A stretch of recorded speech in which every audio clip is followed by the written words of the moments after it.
નમસ્કાર, મંતવ્ય ન્યૂઝમાં આપનું સ્વાગત છે। હું છું કુંજ। નજર કરીએ વિસ્તારથી સમાચારો પર। સુરત શહેરમાં વૃદ્ધ સિક્યુરિટી ગાર્ડને માર મારવાનો મામલો સામે આવ્યો હતો, જ્યારે અડાજણ વિસ્તારમાં આવેલા ભૂરી કોમ્પ્લેક્સ નજીક આ ઘટના બની હતી। અભિનંદન 2 સોસાયટીમાં સિક્યુરિટી ગાર્ડને યુવક દ્વારા ઢોર માર મારવામાં આવ્યો હતો। ગાર્ડે યુવકને જાહેરમાં લઘુશંકા ન કરવા ટકોર કરી હતી। યુવકે લાતો અને લાકડા વડે વૃદ્ધને માર માર્યો હતો। વૃદ્ધને માર મારવાની આ સમગ્ર ઘટના સીસીટીવી કેમેરામાં કેદ થઈ ગઈ હતી। સમગ્ર મામલે સુરતની રાંદેર પોલીસે તપાસ શરૂ કરી છે।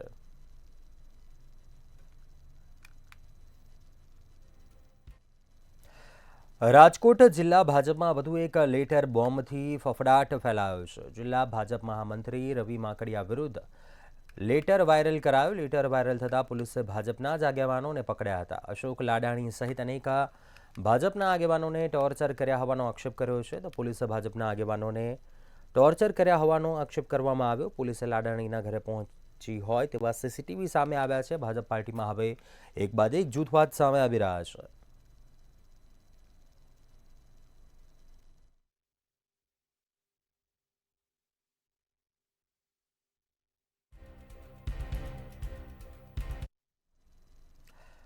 રાજકોટમાં રાજકુમાર જાટના મોત કેસમાં રૂરલ એસપી હિમકરસિંહ અને મૃતક રાજકુમાર જાટના પિતા વચ્ચેની વાતચીતનો ઓડિયો સામે આવ્યો। એસપીએ કહ્યું કે તમારો દીકરો ડિપ્રેશનમાં હતો, ત્યારે રાજકુમારના પિતાએ કહ્યું કે તેને માર મારવામાં આવ્યો, તેથી તે ડિપ્રેશનમાં જતો રહ્યો હતો। मार दिया ऐसा बिल्कुल नहीं है। ये आपको ध्यान पे लाना सर, मैंने वो जो भी घटना घटी वो मैंने रियल बताया सर। वो रियल उसके साथ ऐसा हुआ था, तभी मतलब ऐसा हुआ। उसमें आप फुटेज आप मतलब आपने फुटेज देखा होगा, मतलब जो भी अंदर का फुटेज था जहां पर वो इतनी मारामारी 15 लोग एक साथ टूट पड़े, वो आपने फुटेज देखा कि नहीं देखा? वो फुटेज हमारे ध्यान पे नहीं आया है। वो फुटेज मेन चीज ही वही है सर, उसकी वजह से ही तो ये हुआ है। वो इतनी सारी चीजें आपने देख ली तो सर कम से कम आपने वो एक फुटेज देख लेते मेरा बस। सुन लो आप, ये मैं आपको यही बताने की कोशिश कर रहा हूँ, आप दोनों चीजों को लिंक ना करें। आपका बेटा थोड़ा डिस्टर्ब है पहले से, आपके ध्यान पे लाने के लिए आप पिता है तो आपको पता होना चाहिए उस बात का। ये बस आपके ध्यान पे लाने के लिए मैंने आपको फोन किया है। आपके बात सही, आपने देखा होगा तो सही, आप कह रहे तो आप देखा होगा तभी कह रहे हैं सर, लेकिन हमारे ध्यान में कभी पहले ये चीज नहीं आई थी सर। हाँ, तो मैं आपके ध्यान में तो ला रहा हूँ। आगे से आप ध्यान रखिए, बच्चे को अपने पास रखिए। आपका बच्चा आपके सानिध्य में रहेगा, सुरक्षित रहेगा। बच्चे को अपने से दूर मत करिएगा। बच्चे की मानसिक हालत ठीक नहीं है। રાજકોટમાં ફરી એક વખત બીઆરટીએસ રૂટ પર સેન સપાટાના દ્રશ્યો સામે આવ્યા। બીઆરટીએસ રૂટ ઉપર બેફામ કાર હંકારી ચાલકે રીલ બનાવ્યા હોવાનું સામે આવ્યું। બીઆરટીએસ રૂટમાં સેન સપાટાનો વિડીયો સોશિયલ મીડિયા પર વાયરલ થયો છે, જ્યારે બીઆરટીએસ રૂટમાં વાહનો ચલાવીને વિડીયો બનાવીને યુવકો વાયરલ કરતા હોવાનું સામે આવ્યું છે।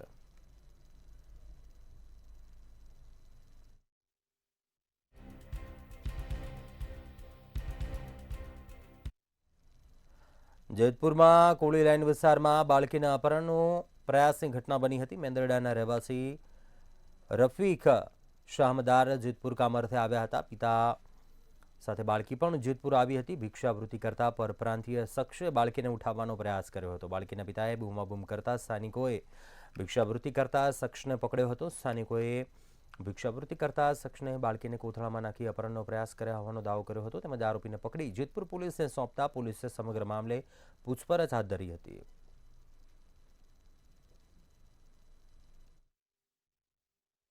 તો હું મારી છોકરીને બિહાડી છે બાથરૂમ માટે જતો હતો, તો હું બિહાડી ઓટા માટે બાથરૂમ જવા માટે, તો કોઈક અજાણો વ્યક્તિ 2-5 મિનિટની અંદર બાવડું પકડીને હાલતો થઈ ગયો એને।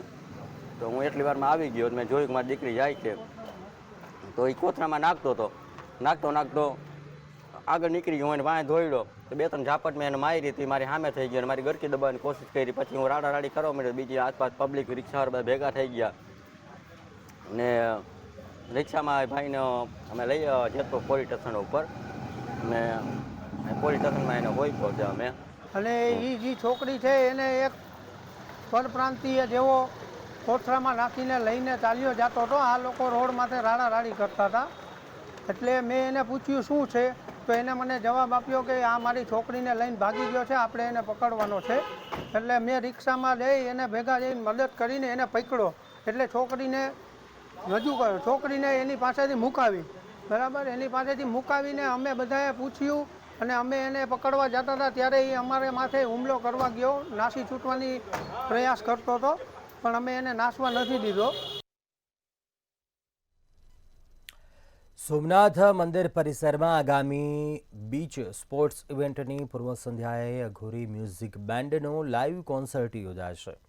આ કાર્યક્રમ 17 માર્ચ 2025ના રોજ વીઆઈપી પાર્કિંગ ખાતે આયોજિત કરવામાં આવ્યો છે. રમતગમત, યુવા અને સાંસ્કૃતિક પ્રવૃત્તિ વિભાગ અને ગુજરાત રાજ્ય સંગીત નાટક અકાદમી તથા જિલ્લા વહીવટીતંત્રના ઉપક્રમે બીચ સ્પોર્ટ્સે યોજાઈ રહ્યો છે. ત્યારે આ બીચ સ્પોર્ટ્સની પૂર્વ સંધ્યાએ લાઈવ બેન્ડ અઘોરી મ્યુઝિકના કાર્યક્રમનું આયોજન કરવામાં આવ્યું છે.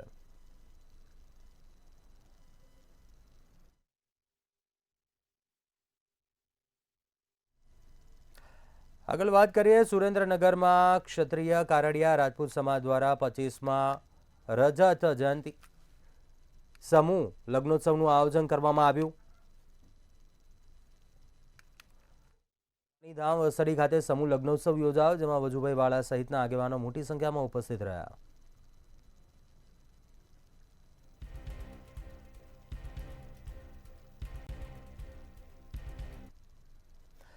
લીંબડી સરસ્વતી વિદ્યાલય ખાતે સૌરાષ્ટ્ર પ્રાંતની બેઠકમાં આંતરરાષ્ટ્રીય હિન્દુ પરિષદના અધ્યક્ષ ડોક્ટર પ્રવીણ તોગડિયા ઉપસ્થિત રહ્યા. બેઠકમાં તેમના દ્વારા સનાતન હિન્દુ ધર્મનું રક્ષણ કરવા લોકોને આહવાન કરવામાં આવ્યું, તો તમામ ભેદભાવો ભૂલીને સનાતન ધર્મ માટે સંગઠિત થવા પણ અપીલ કરાઈ. આ પ્રસંગે મોટી સંખ્યામાં આગેવાનો સહિત હોદ્દેદારો, હિન્દુ પ્રેમી લોકો ઉપસ્થિત રહ્યા હતા.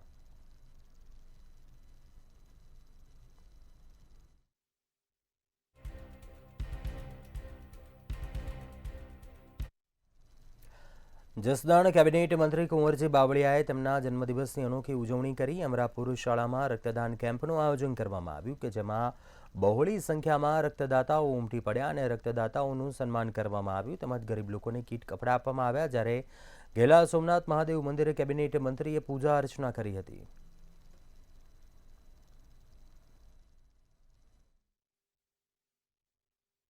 આજના મારા 70માં જન્મદિવસ નિમિત્તે જસદણ વિસ્તારના સૌ સમાજના કાર્યકર, આગેવાનો, યુવાનો બ્લડ ડોનેશન કેમ્પનું આયોજન કર્યું છે. ખૂબ મોટી સંખ્યામાં સૌ કાર્યકરો, આગેવાનો બ્લડ ડોનેટ કરવા માટે ઉપસ્થિત થયા છે. આજના પ્રસંગે કેટલાક કાર્યકરો, આગેવાનોના માધ્યમથી, વિવિધ સેવાભાવી સંસ્થાઓના માધ્યમથી કંકુવર્ણી ભૂમિકા સર્વો સાલે માળ નટ પટાગર નીપજે એ અમારો દેવકો પાંચાળ એવી આ સંત સુરા સતી અને દાતારીનો અમર ઇતિહાસ ધરાવતી આ પાંચાળની ધન્ય ધરા, જ્યાં મહાભારત વાવો ને ગીતા નીકળે, યુદ્ધ વાવો ને બુદ્ધ નીપજે એવી આ ધન્ય ધરામાં ગુજરાત સરકારના તેજસ્વી અને તપસ્વી કેબિનેટ મંત્રી કુંવરજીભાઈ બાવળિયાના 70મા જન્મદિવસ પ્રસંગે આ વિસ્તારમાંથી અસંખ્ય લોકો જ્યારે બ્લડ ડોનેશન કરવા આવ્યા છે. ભાવનગર સરકારી મેડિકલ કોલેજ ખાતે વિદ્યાર્થીઓ સાથે રેગિંગની ઘટના બની હતી. જે સમગ્ર ઘટના અંગે મેડિકલ કોલેજ ખાતે પણ એન્ટી રેગિંગ કમિટીની બેઠક યોજાઈ હતી, જેમાં મેડિકલ કોલેજના 4 વિદ્યાર્થીઓના સર્ટિફિકેટ હોલ્ડ કરી સસ્પેન્ડ કરવામાં આવ્યા. ત્યારે આ સમગ્ર ઘટના મામલે આજે એન્ટી રેગિંગ કમિટીની બીજી બેઠક યોજાઈ, જેમાં મેડિકલ કોલેજના ડીન સુશીલ કુમાર ઝા, ડીવાયએસપી સહિતના અધિકારીઓ હાજર રહ્યા હતા. બેઠકમાં ભોગ બનનાર અને દોષિત બંને વિદ્યાર્થીઓના અને તેઓના વાલીના નિવેદન લેવામાં આવ્યા હતા. વર્ષ માટે જે આરોપીઓ છે એ લોકોને સસ્પેન્ડ કરવામાં આવ્યા છે અને એમના સર્ટિફિકેટ્સ વિથહોલ્ડ કરવામાં આવશે. અમારી હજી એ માંગણી છે કે આમાં જે બીજા 2 હજી આરોપી છે જે અહીંયા જ આજ કોલેજના એલ્યુમિનાઈ હતા, ડૉક્ટર બળભદ્રસિંહ ગોહિલ અને ડૉક્ટર અભિરાજ પરમાર, એ લોકોની પણ જે ફરિયાદ છે એ યુજીસીના નિયમ અનુસાર કોલેજ દ્વારા એફઆઈઆર કરવામાં આવે. બીજી વસ્તુ એ કે એનએમસી અને જીએમસી જે અમારે જે કાઉન્સિલ અને કમિશન હોય અમારા મેડિકલના વિદ્યાર્થીઓના અને ડૉક્ટરોના, એમાં પણ એમની જાણ કરવામાં આવે કે એમના જે ડિગ્રી છે એ રદ કરવામાં આવે. એટલી માંગ અમે હજી કોલેજ પાસેથી કરીએ છીએ. એન્ટી રેગિંગ કમિટીની આજે મિટિંગ હતી અને એ મિટિંગમાં અમને વાલીઓને બોલાવવામાં આવ્યા હતા અને મિટિંગ પત્યા પછી અમને એવું જણાવવામાં આવ્યું છે કે જે આરોપીઓ છે 4 વિદ્યાર્થીઓ એને 2 વર્ષ માટે સસ્પેન્ડ કરવામાં આવ્યા છે. એમના 2 વર્ષ સુધી એમના સર્ટિફિકેટ અટકાવવામાં આવશે. ખરેખર તો આ એક ન્યાય નથી, કેમ કે 2 વર્ષ પછી પણ આ લોકો તો ડૉક્ટર બનીને બહાર આવવાના છે, જે સમાજ માટે નુકસાનકારક જ છે. તો અમારી હજી આગળ જે કંઈ પણ કાયદાકીય રીતે અને કાનૂની રીતે થતું હશે એ કાર્યવાહી કરવાનું અમે લોકોએ નક્કી કર્યું છે. અમને anti ragging national anti ragging committee જે દિલ્હીમાં છે યુજીસી, ત્યાંથી અમને પણ મેલ આવ્યું 2 વાર કે તમે એનું રિપોર્ટ લેવા માટે. આજે જે અમે જે મિટિંગ કરી એમાં સર્વાનુમતે બધાનું ડિસિઝન એ લેવામાં આવ્યું છે કે જે કમિટી જે અંતર્ગત જે પાવર છે એના અંતર્ગત કમિટીએ આ ડિસિઝન લીધું છે કે જે પણ સ્ટુડન્ટ્સ છે જે એને સસ્પેન્ડ કરવામાં આવે અને એક્સપલ્ઝન ફ્રોમ ધ હોસ્ટેલ અને હોસ્ટેલમાંથી કાઢી દેવા માટે. ઈશાન કોટક અને અમન જોશી બંને ડૉક્ટર દ્વારા જુદી જુદી ફરિયાદ નીલમબાગ પોલીસ સ્ટેશનમાં દાખલ કરવામાં આવેલા, જેમાં જે છે ડૉક્ટર ઈશાનને આ કામના જે આરોપીઓ દ્વારા તેને નીચે બોલાવી, તેને માર મારી અને અપહરણ કરી અને ગાળો આપેલી એ બાબતની જે ફરિયાદ દાખલ કરેલી, જેના કામે પોલીસ દ્વારા જે 8 આરોપીઓ અટક કરવામાં આવેલા છે. જામનગરના મુરકંડા નજીક થયેલા જૂથ અથડામણનો મામલો સામે આવ્યો. હોળીના પર્વ પર મુરકંડા નજીક જૂથ અથડામણની ઘટના બની હતી, જેમાં એક યુવાનનું મોત નીપજ્યું હતું. જમવા જવા મુદ્દે યુવાનનું ઢીમ ઢાળી દેવાયું હતું. રબારી સમાજના 2 જૂથ વચ્ચે મારામારી થઈ હતી, ત્યારે બંને પક્ષે સામસામે પોલીસ ફરિયાદ નોંધાઈ હતી. પોલીસ દ્વારા 5 શખ્સોની ધરપકડ કરવામાં આવી છે. જે ચોક્કસ વાત કરું એ જામનગર શહેરની ગ્રામ્ય વિસ્તારની અંદર જામનગરથી નજીક આજે મોરકંદા ગામ આવેલું છે. હોળીના પાવન પર્વ ઉપર જે 2 જૂથ વચ્ચે અથડામણ થઈ હતી. હોળીના દિવસે જે અથડામણ થતા નજીવી બાબતમાં જમવા જવા મુદ્દે જે 2 જૂથ વચ્ચે અથડામણ થઈ હતી ને જેમાં એક યુવાનનું લોહિયાણા જે હત્યા નિપજાવવામાં આવી હતી. હાલ જે પ્રકારે જૂથ અથડામણ બાદ જે રબારી સમાજ છે તેમાં 2 જૂથ વચ્ચે અથડામણ થતા તાત્કાલિક પંચકોશી બી ડિવિઝનનો પોલીસ કાફલો ઘટના સ્થળે પહોંચ્યો હતો અને તાત્કાલિક જે યુવાન છે તેમને પોસ્ટમોર્ટમ ખાતે જે જીજી હોસ્પિટલ જે ખસેડવામાં આવ્યો ને, પરંતુ જે 2 પક્ષ છે તે સામસામે પોલીસને આજે ફરિયાદ નોંધવામાં આવી હતી અને વળતી ફરિયાદ લઈને 5 શખ્સોની આજે અટકાયત કરવામાં આવી છે અને આગળની કાર્યવાહીનો દોર છે તે યથાવત રાખવામાં આવે છે અને કયા કારણોસર જે યુદ્ધ કરવામાં આવ્યું હતું અને જેને લઈને એક યુવાનનું જે મોતને ઘાત ઉતારી દેવામાં આવે છે અને 5 શખ્સોની અટકાયત કરીને આગળની કાર્યવાહી કરવામાં આવી રહી છે. સુરતની શિવશક્તિ કાપડ માર્કેટમાં દુકાનના સર્વે બાદ સાડીઓ તેમજ કાપડનો જથ્થો મળી આવ્યો હતો. સલાબતપુરા પોલીસ અને ફાયરની ટીમે અંદાજિત ₹8 કરોડ 63 લાખનો સરસામાન પરત અપાવ્યો છે. પોલીસ અને ફાયરની ટીમે કુલ ₹52 લાખ કાઢ્યા હતા. 1 કિલોગ્રામ જેટલા ચાંદીના અલગ અલગ સિક્કાઓ નીકાળ્યા હતા. છેલ્લા 3 દિવસમાં કુલ 91 દુકાનોમાં સર્વેની કામગીરી કરવામાં આવી. 262 નંગ કોમ્પ્યુટર તથા પ્રિન્ટર, ચેકબુકો, દસ્તાવેજો પણ કાઢ્યા હતા અને વેપારની ફાઇલો જેવા અગત્યના ડોક્યુમેન્ટ પરત અપાવ્યા હતા. જે ચોક્કસથી સુરતની વાત કરીએ તો સુરતમાં શિવશક્તિ કાપડ માર્કેટમાં આગ લાગવાના મામલે જે છે તેમાં સલાબતપુરા પોલીસ અને ફાયરની ટીમને મહેનત જે છે તે રંગ લાવી છે અને ખાસ કરીને વાત કરીએ કે દુકાનોમાં જે સર્વે કરવામાં આવ્યું હતું તે સર્વે બાદ સાડીઓ તેમજ કાપડનો જથ્થો જે છે તે મળી આવ્યો હતો અને તેમાંથી આશરે કહી શકાય કે 8 કરોડ 63 લાખનો જે સરસામાન જે છે તે હાલ અત્યારે વેપારીઓને જે છે તે પરત આપવામાં આવ્યો છે. તો બીજી તરફ હાલ અત્યારે વાત કરીએ પોલીસ અને જે ફાયરની ટીમે કુલ ₹52 લાખ જે છે તે તેમાંથી કાઢ્યા હતા, જેમાંથી 1 કિલોગ્રામ જેટલું ચાંદીના અલગ અલગ સિક્કાઓ કાઢ્યા છે. તો બીજી તરફ આ છેલ્લા 3 દિવસમાં કુલ કહી શકાય કે 91 દુકાનોમાંથી જે છે ત્યાં કામગીરીઓ કરવામાં આવી છે અને હાલ અત્યારે દુકાનમાંથી કહી શકાય કે 262 નંગ જે કોમ્પ્યુટર જે છે તેમજ પ્રિન્ટર છે તેમજ તેની સાથે સાથે ચેકબુકો જે છે તે ચેકબુકો અને તેમજ તેમાંથી દસ્તાવેજો પણ કાઢવામાં આવ્યા છે અને તે વેપારમાં તેમજ વેપારની જે ફાઇલો હોય છે, વેપારીઓને જે કામે લાગતી ફાઇલો હોય છે તે પણ તેમાંથી કાઢવામાં આવી છે અને તે હાલ અત્યારે અગત્યના ડોક્યુમેન્ટ કહી શકાય તેવા ડોક્યુમેન્ટ પણ હાલ અત્યારે જે છે તે વેપારીઓને પરત આપવામાં આવ્યા છે. જી, સુરત શહેરના ડિંડોલી વિસ્તારમાંથી પિસ્તોલ સાથે એક ઇસમ ઝડપાયો. એસઓજીએ આરોપી ઇમરાન ઉર્ફે પાવલી શેખની ધરપકડ કરી હતી. મહારાષ્ટ્રના ભુસાવલ ખાતેથી આરોપીએ પિસ્તોલ લીધી હતી. આરોપીએ ઇરફાન નામના ઇસમ પાસેથી પિસ્તોલ લીધી હતી. ₹25,000માં પિસ્તોલ ખરીદીને વેચવા માટે લાવ્યો હતો. સુરતની ડિંડોલી પોલીસે આરોપીને ઝડપી વધુ તપાસ હાથ ધરી છે.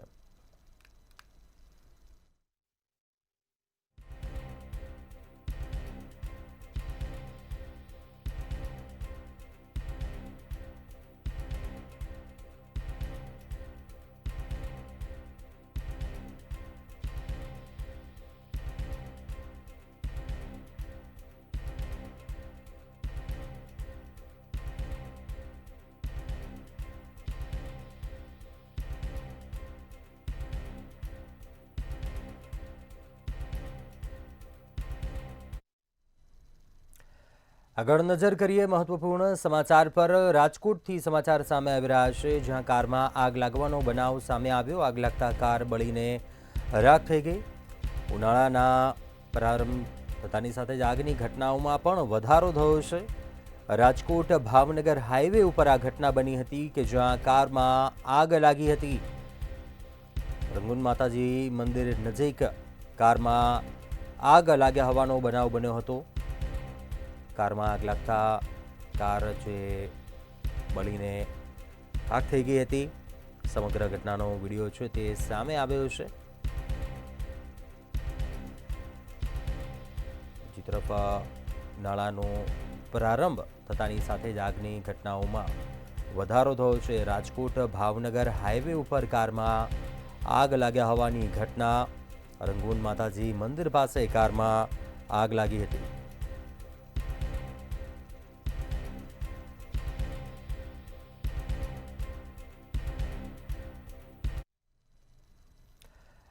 આગળ વાત કરીશું ઉનાથી સમાચાર સામે આવી રહ્યા છે, જ્યાં દીપડાએ હુમલો કર્યા હોવાની ઘટના સામે આવી. ઉનામાં ગુંદાળા ગામે આધેડ પર દીપડાએ હુમલો કર્યો. વાડીમાં કામ કરી રહેલા આધેડ પર દીપડાએ હુમલો કર્યો હતો. જે ઘટનામાં યુવાન ઇજાગ્રસ્ત થયો હતો. ઘાયલ આધેડને હોસ્પિટલમાં સારવાર માટે ખસેડાયા છે. જ્યારે બીજી તરફ વન વિભાગ દ્વારા દીપડાને પકડવાની કવાયત છે તે હાથ ધરવામાં આવી છે. વન વિભાગની ટીમ સતર્ક થઈ છે. વાડીમાં કામ કરી રહેલા આધેડ પર દીપડાએ હુમલો કર્યો હતો, જેમાં આધેડને ઈજાઓ પહોંચી હતી, જેને વધુ સારવાર માટે હોસ્પિટલ ખસેડાયા છે. વધુ વિગતો સાથે સંવાદદાતા કાર્તિક વાજા ફોન લાઈન પર જોડાયા છે. કાર્તિક, ઉનામાં દીપડાનો આતંક સામે આવ્યો છે. આધેડ પર હુમલાની ઘટના, શું વિગત? ચોક્કસથી વાત કરીએ તો દીપડો છે તે પ્રતિદિન ઉના તેમજ ગ્રામ્ય વિસ્તારમાં અવારનવારના આટાફેરા કરી રહ્યો છે. ત્યારે થોડા દિવસો પહેલા પણ ઉના તાલુકાના અનેક ગામોમાં દીપડા દ્વારા હુમલો કરવામાં આવેલો. ત્યારે આજે બપોરના સમયે ઉના તાલુકાના જે ઉનાની બાજુમાં આવેલું ગુંદાળા ગામ છે, ત્યાં એક 60 વર્ષનો યુવાન છે તે ખેતરમાં કામ કરી રહ્યો હતો. ત્યારે અવતીર્ણ દીપડો આવી અને યુવાન પર હુમલો કર્યો હતો. ત્યારબાદ ગ્રામજનો ભેગા મળી અને આ દીપડાને ધકેલી દેવામાં આવ્યો હતો અને ગ્રામજનો દ્વારા જે આ ઈજા પામેલા જે યુવાનને છે ઉનાની સરકારી હોસ્પિટલમાં ખસેડવામાં આવેલો હતો. ત્યારે વન વિભાગ દ્વારા પણ છે આ દીપડા ઉપર હુમલો કર્યો તે યુવાન પાસે પહોંચી અને દીપડાને વહેલી તકે પકડવામાં આવે તેવી પણ લોકોમાં માંગ ઉઠવા પામેલી છે. જી ચોક્કસથી આભાર જાણકારી આપવા બદલ. તો ઉનામાં દીપડાનો આતંક સામે આવ્યો છે.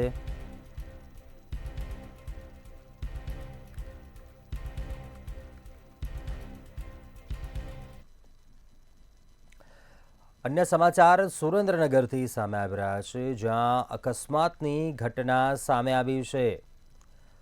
લીંબડી રાજકોટ હાઈવે ઉપર અકસ્માત. કાર અને ટ્રક વચ્ચે અકસ્માત સર્જાયો હતો. અકસ્માતમાં 2 લોકોને ઈજા પહોંચી હતી. 2 ઈજાગ્રસ્તોને સારવાર અર્થે હોસ્પિટલ ખસેડવામાં આવ્યા છે. ઘટનાની જાણ થતાં સ્થાનિક પોલીસ કાફલો ઘટના સ્થળે પહોંચ્યો હતો અને આ મામલે વધુ તપાસ હાથ ધરી હતી. સુરેન્દ્રનગર હાઈવે નજીક કાર અને ટ્રક વચ્ચે અકસ્માતનો મામલો સામે આવ્યો. લીંબડી રાજકોટ હાઈવે ઉપર અકસ્માત સર્જાયો.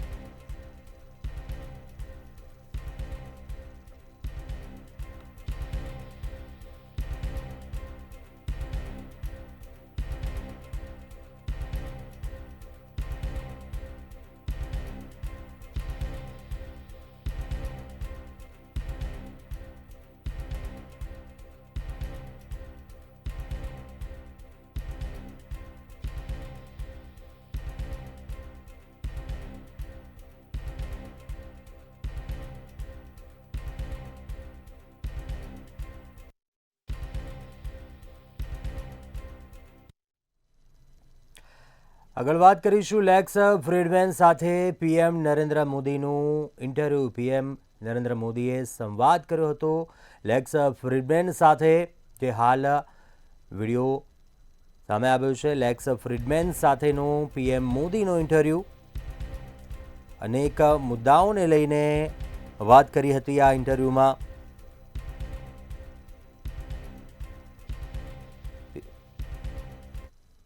Not in my name, but in the backing of 1.4 billion Indians and thousands of years of timeless culture and heritage.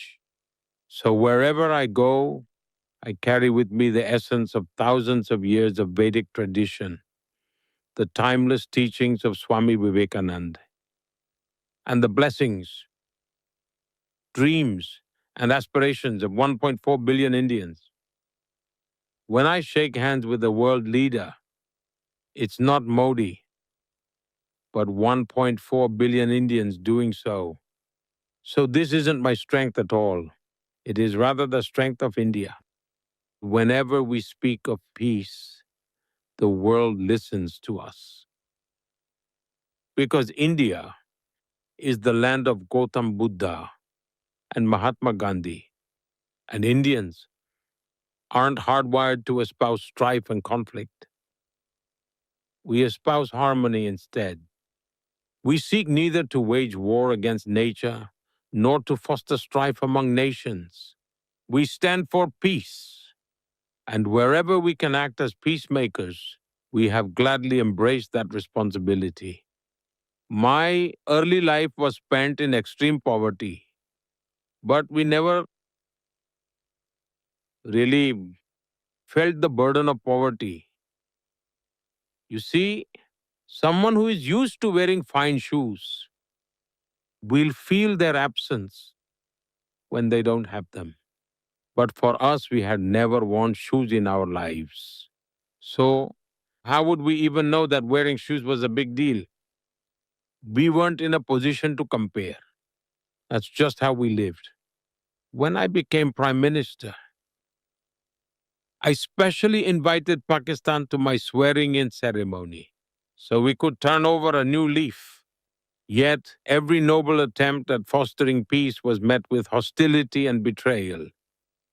We sincerely hope that wisdom prevails upon them and they choose the path of peace. I believe even the people of Pakistan long for peace. Look, regarding what you said about criticism and how I deal with it, if I had to summarize in one sentence, I welcome it. I have a strong belief that criticism is the soul of democracy. I want to tell all the young people the following. No matter how dark the night may seem, it is still just night, and morning is bound to come. The following is a conversation with Narendra Modi, the Prime Minister of India. It was one of the most moving conversations and experiences of my life. Allow me here to say a few words about it. Please skip ahead straight to our conversation if you like. Narendra Modi's life story is incredible. He rose from poverty to lead a nation of 1.4 billion people, the biggest democracy in the world, where he won epic-scale elections for Prime Minister 3 times.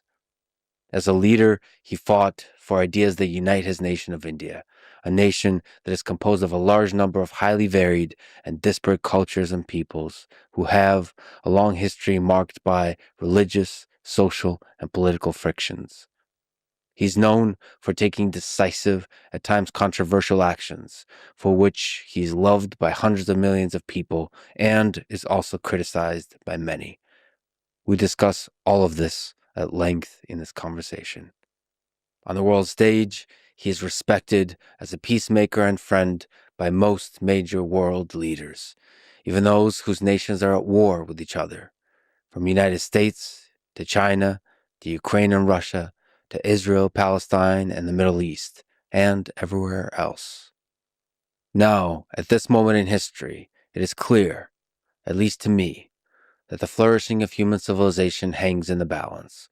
With several wars on the brink of escalation to regional and even global conflict, rising tensions between nuclear powers, technological developments from AI to nuclear fusion that aim to completely transform society and geopolitics as we know it, and, of course, generally increasing political and cultural turmoil.